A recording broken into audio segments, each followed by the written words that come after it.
What would you do if there was a girl, she liked you, she loved you, she wanted to be with you. You didn't really want to be with her because you just didn't see the vision. And then one day it clicks. And then you turn and try to chase her and she runs away from you.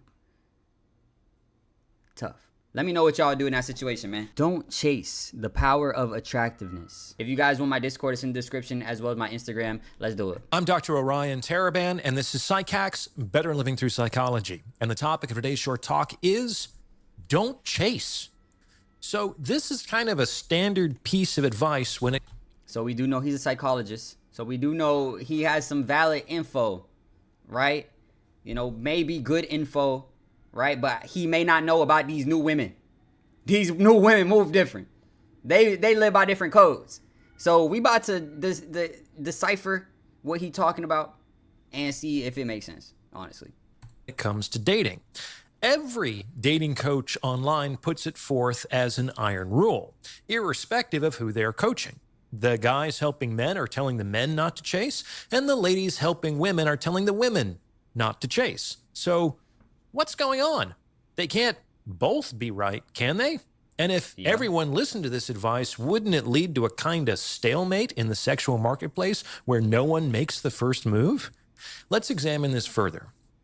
Now, I should begin by saying that there is some truth to this advice. Like, the reason why both sides are counseling their clients not to chase is that chasing puts the chaser, whether the chaser is a man or a woman, in a disadvantaged position. The one being chased is always more powerful than the one doing the chasing. And power has significant advantages in the negotiation process of any relationship. Power. You know, you always need a little bit of leverage. So he's spitting right now. He's spitting. Because if you chasing a shorty too much, it doesn't matter what's going on. She gonna run from you. At the end of the day. You know, maybe she won't, you know, if you rich or you're 6'8", you know. But for the most part, she running from you, gang. Without exception, the more powerful players get more of what they want and less of what they don't, irrespective of the type of relationship being negotiated. Just consider when you are more likely to get more of what you want in a professional context. Is it when you are sending out cold emails to invite yourself to a job interview? Or is it when you're being actively pursued by a number of different recruiters? It's very difficult to drum up interest where none exists, and even when you succeed in doing so, you will still likely be at a disadvantage relative to what would be on offer were the roles reversed. So why doesn't everyone just sit back and wait to be pursued? Easy. For this strategy to work, you have to be sufficiently attractive to motivate the other party to forego the advantage inherent in being pursued and initiate action. Yes, there's always a caveat. And this caveat is, if you're not good looking, no one's going to pursue your dumb ass. That's number one. You feel me? Start look maxing, gang. Yeah, I'm talking to you. I had somebody in my last video. I'm over here talking about how, damn, I forgot what I was talking about. It was something about relationships, though. And the motherfucker commented, he said he would never have to worry about this because he's a Chad. And I don't want to, some weird, I ain't even finished reading it. I ain't even reading all that. Bro, you think I always been this Chad-like, you feel me? You think I always look like this? Hell nah. In high school, I chewed a whole lot of motherfucking gum. You feel me? So I get my jaws stronger. Alright? Probably terrible for my teeth. I don't give a fuck. So yes, start chewing gum. Start look maxing. I used to do lip workouts like this. So I get my chin a little stronger. Like right here. You know, and around the face and stuff. So yes, do what you gotta do to start look maxing, gang. Grow out your hair, bro. I cut my hair not too long ago. I lost all my aura. I was at an aura deficit, bro. But now I'm growing back my hair back, and I'm getting my aura back, bro. Find your aura wherever that may be. Anyway, and learn contrast. That's how you look good. Look, I went and got a tan today. It's not that much of a tan. I was only out there for an hour type shit. But you want to find some contrast in your face area. You know what I'm saying? Look at my eyebrows. You feel me? I started taking something so that my eyebrows could be thicker. So my mustache could be thicker. Look, this thicker. Look how dark this is. Look how dark this is. You know what I'm saying? Like, come on, y'all niggas, come on. Y'all act like I can't tell y'all nothing. Bro said you're a Chad. You don't got to worry about this. Like, bro, shut. Nigga. This is why, in sexual relationships, the game of power is actually played out, first and foremost, in the game of attraction. The more attractive you are, the more you can motivate the other party to chase. Yeah. And I go into this a lot more deeply in my book, in case you're interested.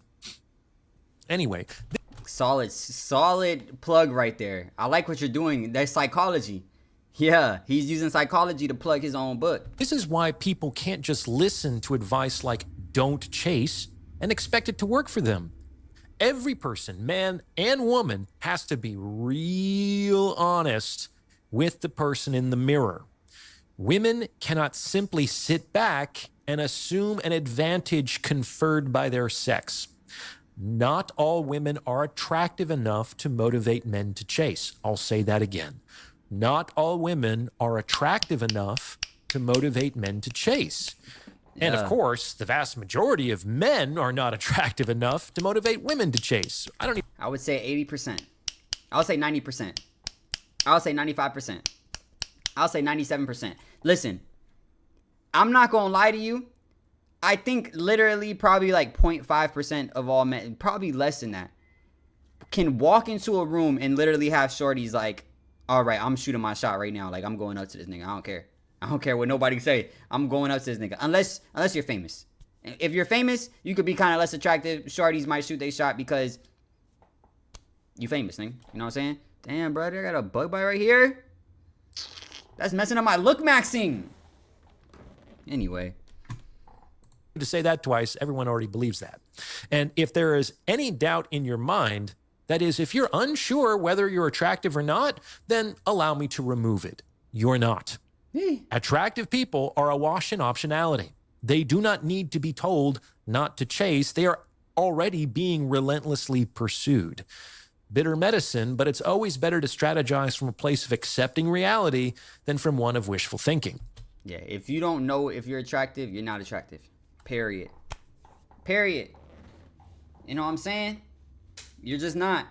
Because if you was attractive, you would know you had shorties on your meat. If you don't got no shorties on your meat, like really like just meat riding hella shorties, like bad shorties too, like not no ogre looking shorties.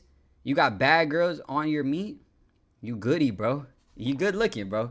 You good looking. If you don't, it doesn't mean you're bad looking. It just means you not Himothy. You know what I'm saying? The bad news is that not everyone is attractive.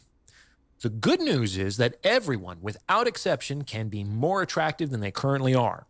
Focus on what is in your domain of control. Men, we can't all be over 6 feet tall, but there's nothing we can do about that.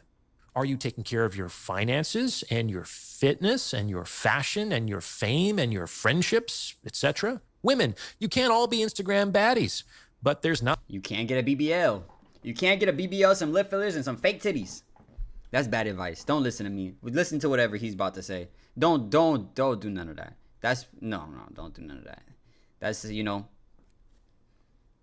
bad. It's bad. You know what I'm saying? I don't support BBLs. Not much you can do about that. Are you taking care of your fitness and your fashion and your femininity and your flirting and your fucking?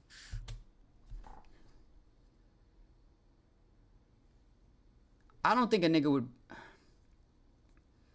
somebody with a PhD should be saying that. He might be right though. But I don't think doctor, sir, I don't think you should have said that. You should have said that differently, honestly. Focus on what is in your domain of control and play to your strengths. Because trust me, the more attractive you are, the more likely you are to get more of what you want. And that is a great feeling. If you're interested in taking your understanding to the next level, I would encourage you to check out the Captain's Quarters, my members-only self-improvement community. I appreciate it, brother. You aboard. I appreciate it, brother, but I don't think I'm your demographic, brother. You know what I'm saying? I don't know if his advice can necessarily help me. You know what I mean? Anywho, he's right though. Everything he says so far, he's right. Go to the gym, read a book or something, nigga. Nigga, read a book. Read a book. I don't read books. I should. But read a book or something. You know what I'm saying? Get your vocabulary up. Become funnier. Start going out. Start like testing out the waters when talking to women. Practice.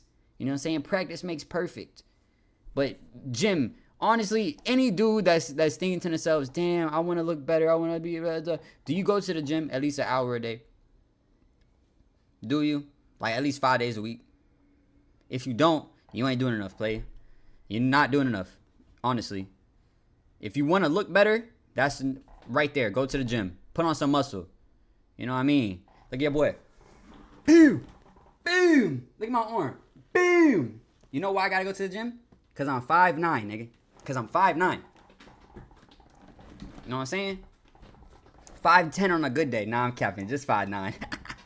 Just 5'9". But yeah, no. Go to the gym, bro. Put some muscle on or something. You know what I'm saying? That's how you get your bitches up. However, here's another thing to keep in mind. Since chasing always puts a player in a more disadvantaged position, we can understand that. And whenever you sit, make sure you sit in a position of power. So, you know, sit tall like this. Pursuit is always the necessity of the less powerful player. Pursuit is an aggressive tactic. It's offensive. Consider a game of soccer. A team that is down on points must become more aggressive as the game goes on. Right. If they aren't to resign themselves to losing, the team that is up on points can adopt a more defensive position. It's their game to lose. It's the trailing team's game to win. So we can see that the decision to chase or not is not actually a gendered one. It's not that women inherently don't have to chase, or even more insidiously, shouldn't have to chase. Pursuit becomes the necessity of the side that is down on points. The more attractive does not move to the less attractive, period. And in the context of any given interaction, one party is going to be more attractive than the other. Adopting a don't chase policy when dealing with more attractive and more powerful players isn't going to work. It is what it is. So what he's saying is you don't chase unless you're the less attractive one. If you're the less attractive one, you have to chase, period. Like, it just is what it is. That's basically what he's saying. I hope he gets around to say, date somebody in your looks range so you guys don't have to chase each other and can just slowly come together. I don't know if that's how relationships work. I don't know if they usually work like that. You know what I'm saying? I think there's usually a chase somewhere. But anyhow.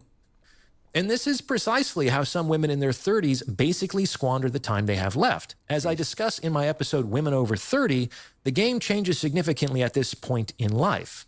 At 30, the average man's sexual marketplace value exceeds the average woman's sexual marketplace value for the very first time, and it never goes back. Jeez. Women who could potentially get away with adopting a don't chase policy in their 30s, or in their 20s, are often in for a rude awakening if they maintain this policy in their 30s and beyond.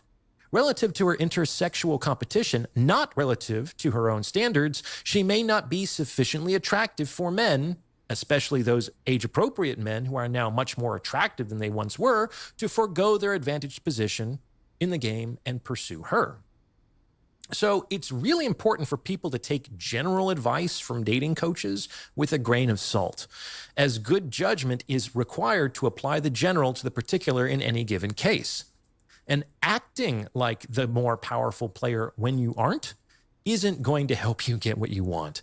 It can sometimes. I'm not going to lie to you. You have to be really close to the edge of like the more powerful player. Like, you can pretend to be the more powerful player. And it does work sometimes. You know what I'm saying? I'm not even going to lie to you. Imagine showing up for your first day on the job acting like you owned the place. Like, how well do you think that would be received? Confidence can and does go a long way toward influencing first impressions. However, that makes sense. What he just said makes sense. He the nigga with the PhD. You know what I'm saying? But also at the same time, I feel like things are a little different than what he's saying it. But he did leave a caveat to where it's like, bro, you need to know yourself at the end of the day. And that's the biggest thing. You need to know yourself. If you trying to get you a 10 and you're a 7 and she talking to you, she playing with you and stuff, like, you're going to have to chase, brother. You're not winning that match unless you are a millionaire, brother. You know what I'm saying? Unless you got something she wants. Unless you got something that she finds more valuable than you find her beauty being valuable. That's the only time that could work out. However, the confidence is very quickly revealed to be arrogance or delusion if it's not backed up in reality. But let me leave you with one final thought on the matter. Dating coaches who argue that women should never chase are attempting to make their female clients the more powerful players in the mating game. On the surface, there doesn't seem to be anything wrong with this. However, we might be able to appreciate how this actually sets a lot of women up for failure in the long term. How might this be the case? Well, it turns out that in human relationships of all kinds, there is a legitimate basis of power. And the legitimate basis of power is the assumption of responsibility commensurate with one's privileges. The biggest thing is that is so factual that you have to be in a position of power, or you have to place yourself in a position of power at the end of the day. Like, always. Like, I don't know. Like, there's really no way around it. You trying to get with a girl, you have to be the one in the position of power, or you lose the game. Game over, player. You know what I'm saying? Like, me, when I had, and I don't know how I pulled this together, but it wasn't planned. I was just petty. But my first girlfriend ever, right? I remember we was going through something, and she just one day, she sounded like she was trying to break up, right? And she didn't say it, you know what I'm saying? But it felt like she was like alluding to it. So I asked her, I said, do you want to break up? And then she started to hesitate. And like I said, it wasn't planned. I was just petty. And I was like, okay, all right, yeah, okay, we're done then. And then I hang up the phone. And that was it, bro. I stood on business. And I was like, nah, we're broken up. I ended up blocking her because I was like, bro, like, we're done. Like, that's it. I'm not going back. You know what I mean? And I stood on that business until one day, I think she hit my cousin and told my cousin to have me call her or something, or it was her birthday or something. And I broke a little bit and I hit her up, and she was like, no, I want to get back together. Mind you, it's been like a week, 2 weeks. I don't remember how long it was. But she was like, oh, she wants to get back together. That she shouldn't have said that. We shouldn't have broke up or whatever. And I've been saying no like this whole time. And I broke. And I said, yes. Bro, tell me how we broke up again a week later. She broke up with me. And then she stood on business to the death. She was not doing no turnarounds, bro. That's because she got the power and she ran off with it. And that is the reason you need to keep yourself with the power, player. As soon as you lose the power, it's over with. It is over with. Individual is... Anyway, don't do that, though. That was mad, like, that was just petty. I was just petty at the time, bro. I was young and petty. I didn't care. I was like, man, get up out my face, bro. All right, play with me then. Endowed with the privilege of calling the shots and getting more of what he or she wants, then on some level, this person also has the responsibility of directing the relationship and of protecting and providing for the less powerful or more vulnerable party. There's no way around this. Every culture throughout history has justifiably considered those who enjoy privilege irresponsibly to be tyrannical, irrespective of their gender. Legitimate power is privilege plus responsibility. And this is something for women to closely consider. Everyone wants the privileges of power, but few are ready to assume the responsibilities naturally associated with the same. In my experience, most women don't want to lead the relationship. They don't want to look after the man, and they certainly don't want to pay for him. They want to be idolized. They want to receive gifts and tokens and sacrifices and love, but they don't want the obligation of doing anything in return. Any power they enjoy is neither legitimate nor sustainable, And this attitude is giving rise to iconoclasts of all kinds. The upshot is that women have to be careful about adopting strategies to become more powerful in their sexual relationships. Unless they are ready and able to assume the responsibilities associated with these privileges, they might end up losing when they win. What do you think? Does this fit with your own experience? Let me know in the comments below. And please send this episode to someone who you think might benefit from its message. I know you know someone who needs to hear this. Know yourself. If you not Himothy, shorties ain't gonna chase you, brother. It's just not gonna happen, brother. Make sure you guys like, comment, subscribe, hit that notification bell. And if nobody told you today, I love you. Peace.